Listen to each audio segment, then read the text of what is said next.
We need to talk about always being online for single player games. All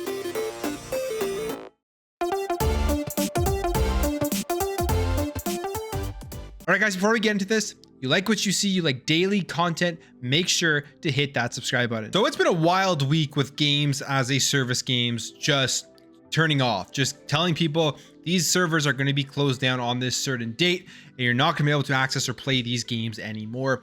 Just these companies drew a hard line, probably looked at their numbers, their player base, their return on investment for these games, and decided, hey, there's no point in keeping these games running to just have a couple of people or whatever player base was there continuously playing them. And it is the state of video games right now. These games as a service games, they bring in a ton of money if they are successful, as people are staying with all of their attention on a singular game and they're continuously paying money throughout playing these games. So first, let's take a look at this. This is the list of games in the past week that have been announced that they're going to be closing down. Apex Legends Mobile, to me, that is the biggest surprise out of all of these, because Apex Legends is such a popular game. You would have thought that the mobile version would be a game that tons of people wanted to jump in and play, but hey, I guess people are just sticking on the console and PC versions. Battlefield Mobile, it's just more bad news for Battlefield 2042. I don't know how many people are playing that game right now.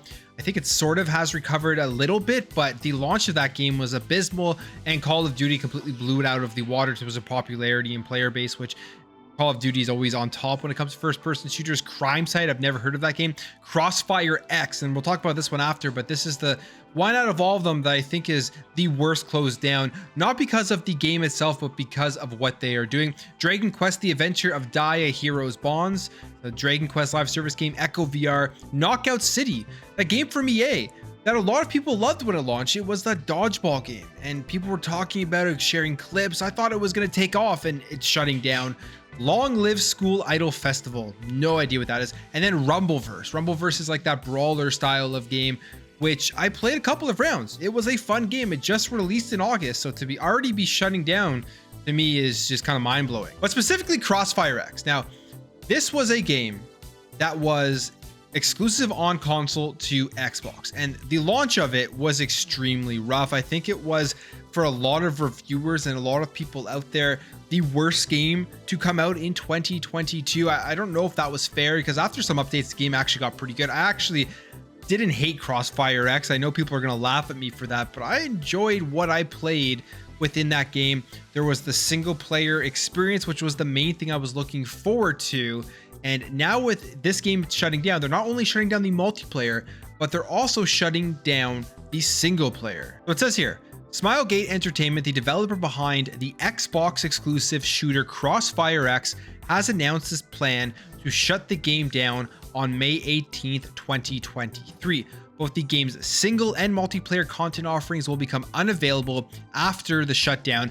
Refunds, here's where it gets interesting, are only being offered to anybody who have spent money on the game in the last 14 days as of February 3rd, 2023. It's available right now, and it's been removed from Xbox Game Pass. So to be completely honest, I'm not like shocked that CrossfireX is shutting down on console. It just didn't take off. It had a bad release, and when these games have bad releases, these multiplayer games, it can be tough to recover from them. We were seeing this across the board on many of these games as a service games, and then just games in general that have released that were multiplayer, like Battlefield 2042, that I don't know if it's recovered. But then you look at Halo Infinite. Halo Infinite had a strong start, but it was a short, strong start, and then it kind of fell off, and it's been really hard for Halo Infinite to even recover from after the first few initial months of launch. And I think it's just the state of gaming. People's attention span for these games are very, very low. If you're not continuously giving them content, you're not continuously giving them something to want to jump in and play every single day, they're going to fall off and they're going to play something else. And that was obviously the issue, I think, with a lot of these games. There just wasn't enough there for people to want to jump in every single day and play. Not enough enticing stuff with games as a service. So games as a service are put out there.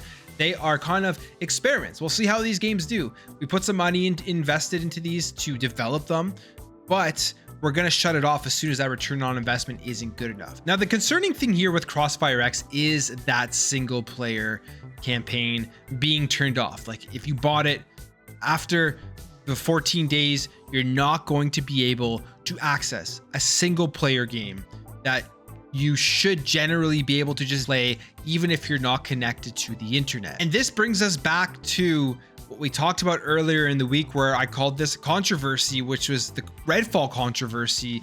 I think it's a controversy or not, but it is, because there are people on both sides now bickering and fighting over whether this is a big deal or not, and that is redfall always being online, and that's including the single player campaign from this. So I'll be clear, my opinion on this entire thing with CrossfireX single player, I think it's absurd that they're shutting that part off, and I think that is a great example as to why having any single player components where you're forced to always be online is a bad thing going forward for video games. Now with redfall, I don't agree with always having to be online with a single player, but I feel like this is a game, because of that co-op component, plays a lot into why they had to do this. But I still think this is something that Arcane should have worked out for the launch of this game, and hopefully they'll add a patch later down the line where if you're deciding to just want to play through the game alone in single player, you're not going to actually have to connect to the internet.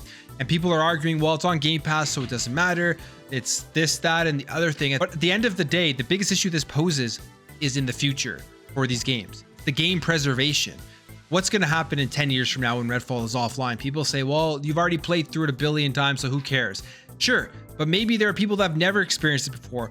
They want to go ahead and pick it up. They see a physical copy out in the wild. They pick up that physical copy and they put it into their system, and they can't play redfall. That would be infuriating for somebody out there to run into if this is something that's going to happen within the future. And I'm somebody who loves to play old games. So I always go back and play games from previous generations, like all the way back to like Super Nintendo, all that type of stuff, even some games older than that.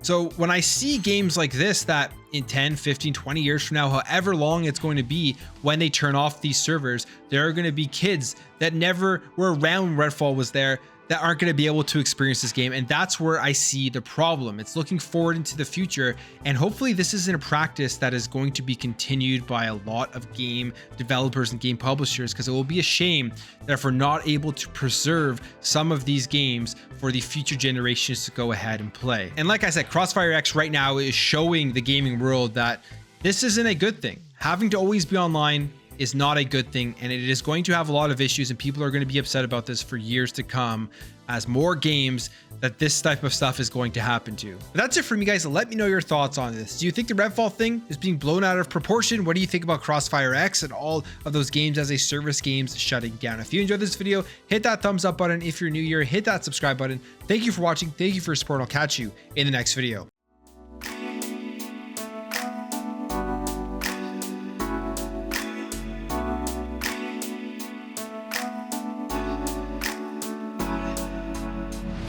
Bye.